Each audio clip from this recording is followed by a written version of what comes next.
yeah, you could be confident watching the show too, just FYI. But go ahead, Jay. Yeah, and a couple things too, like it says confidence isn't a trait, it's a practice.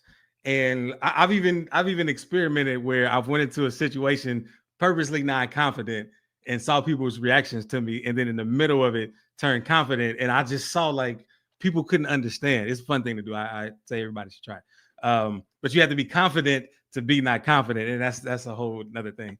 But about confidence isn't a trait, it's a practice. One of the things that I love, okay, two things.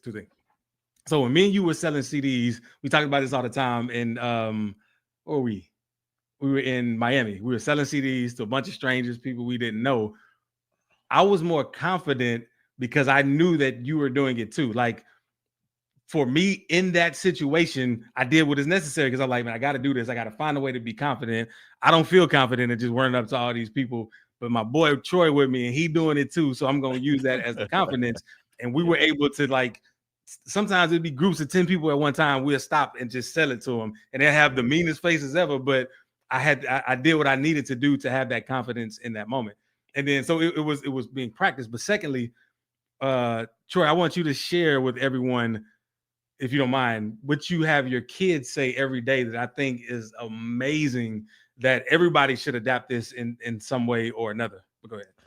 So you talking about what we say in the morning when we're on our Yeah. way to school?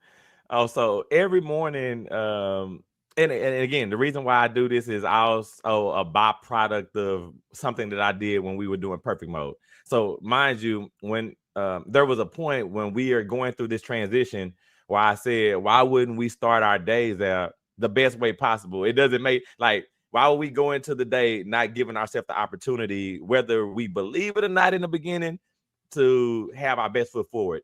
And so what I used to do in the morning when I first got out I ain't gonna say when I got out of bed, when I opened my eyes, when I had consciousness, right? The first thing that I would say is, I'm amazing. I'm amazing. And all the time I didn't always feel like I was amazing. I didn't want to get up half the time because it's morning, but I never allowed those thoughts to come into my mind. I would just tell myself I'm amazing. And I know my wife probably thought I was crazy because she'll be up, walking around, doing stuff, and I'm just laying in the bed, it's dark, and I'm just saying I'm amazing. And, a number of times, man, once I got up, I literally felt exactly what I was saying. And so because of that, I adopted the same thing with my kids. So every single morning, we get in the car, we get, they put their seatbelts on. I say, hey, y'all got your seatbelts on? And then they say, yeah. And then I start beating on the door or the midsection. And I go, all I have to do is do that. I don't even have to say nothing. The next thing that they're going to do is they're going to say, I'm great. I'm great. I'm great.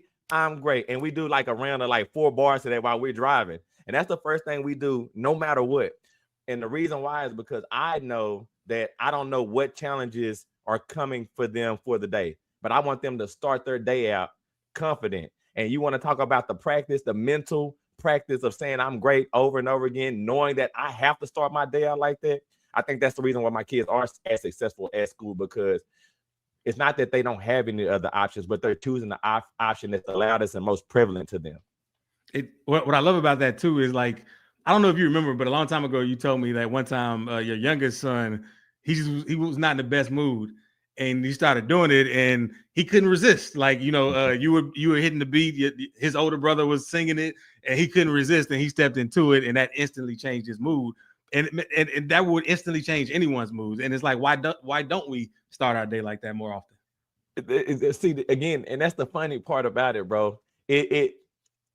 And this is just me saying what I feel like the outside forces may think about it when they try to do it themselves. Not what they think about me, because I don't think that anybody would look at me and think that, oh, this dude is goofy because he got his kids singing that they're great in the morning. I don't think that. But I also understand the sentiment of doing something normal and how you could look at yourself and feel like it's goofy. Like, I understand that, because maybe there's a point where I felt like my kids are going to probably think this is goofy. But the thing was, I understood that this is something that they need to feel no matter what. This is something that I need to feel no matter what. This is the confidence that we're talking about. And when you want to talk about putting in the practice and and being unapologetic about it, regardless of how I felt outside forces may feel like it's going to, or no matter how I felt like I was going to feel about it. We're going to do this because we're going to give ourselves the best opportunity. So that way, whenever something does present itself to me, guess what? Don't matter, because you know what? I'm great. It's that simple. But go ahead, Jay. Yeah. And the only way that I think people could have a problem with it is if y'all followed up by saying y'all not. But it's not about nobody else. It's about yourself.